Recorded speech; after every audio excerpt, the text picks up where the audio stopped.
स्वतंत्रता दिवस की इस पावन अवसर पर हमारे बीच उपस्थित हैं एक ग्राम पंचायत के उप सरपंच श्री वीर सिंह साहू जी, ग्राम पंचायत के सचिव श्री पुनीत कुमार कोठारी जी, रोजगार सहायक मनीष कुमार साहू जी, नल चालक मनोज साहू जी, हमारे ग्राम पंचायत के सब्बो पंच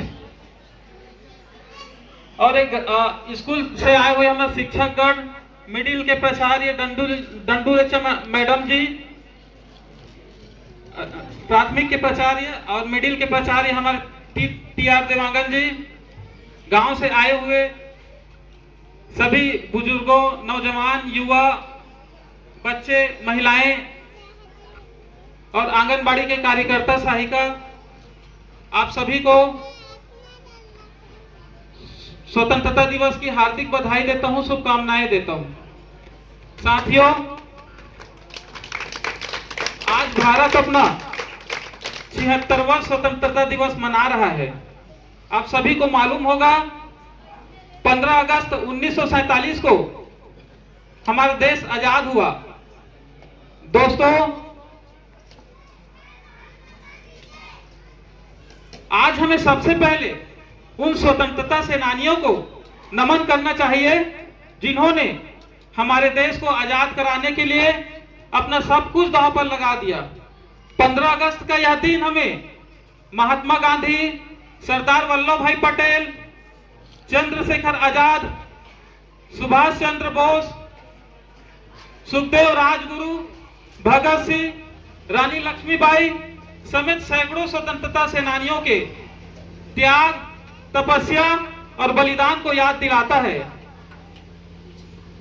साथियों, जमाने भर में मिले होंगे आशिक कई, जमाने भर में मिले होंगे आशिक कई, मगर वतन से खूबसूरत कोई सनम नहीं होता।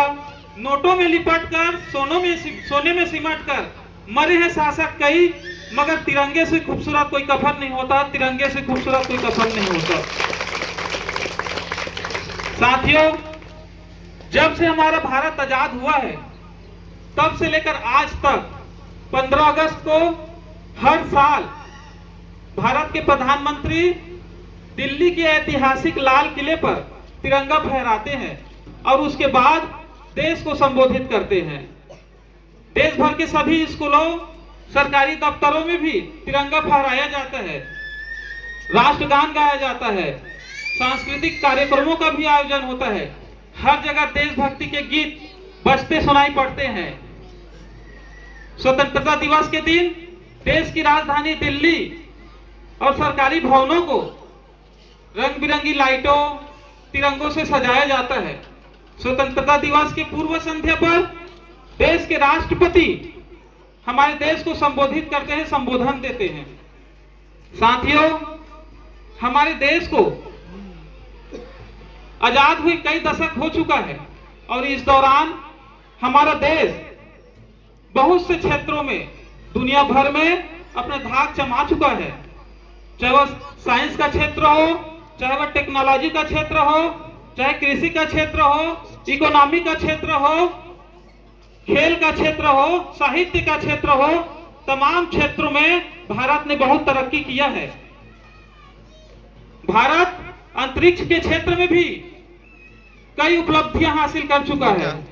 चंद्रयान 2 की सफलता बहुत बड़ा प्रमाण है इसका। अभी रिसेंटली भारत ने चंद्रयान 3 को चंद्रमा पर भेजा है, जो 23 अगस्त को चंद्रमा पर लैंड करेगा। विकास के हर क्षेत्र में भारत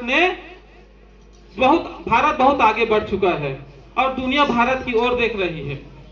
लेकिन साथियों, यह भी सच है कि हमारे देश को आजाद हुए कई वर्ष हो गए हैं और आजादी के इतने वर्षों बाद भी आज भी भारत में अपराध, हिंसा, भ्रष्टाचार, नक्सलवाद, आतंकवाद, गरीबी, बेरोजगारी, अशिक्षा जैसे बहुत सी समस्याएं हैं जिनसे भारत आज भी लड़ रहा है।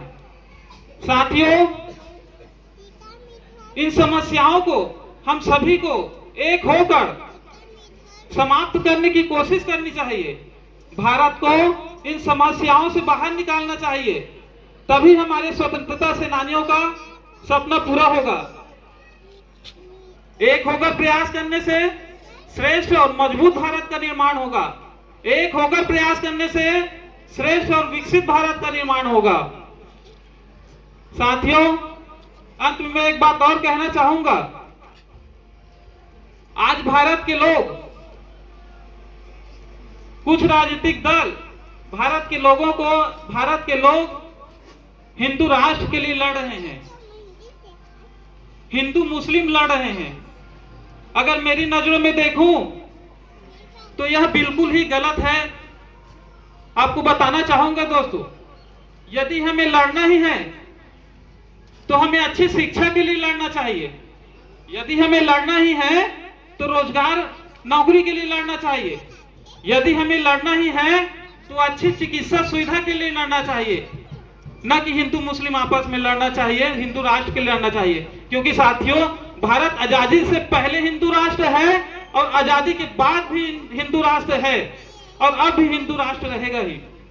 कुछ राजनीतिक दलों के द्वारा हमें लड़ाया जा रहा है और असली मुद्दों से भटकाया जा रहा है।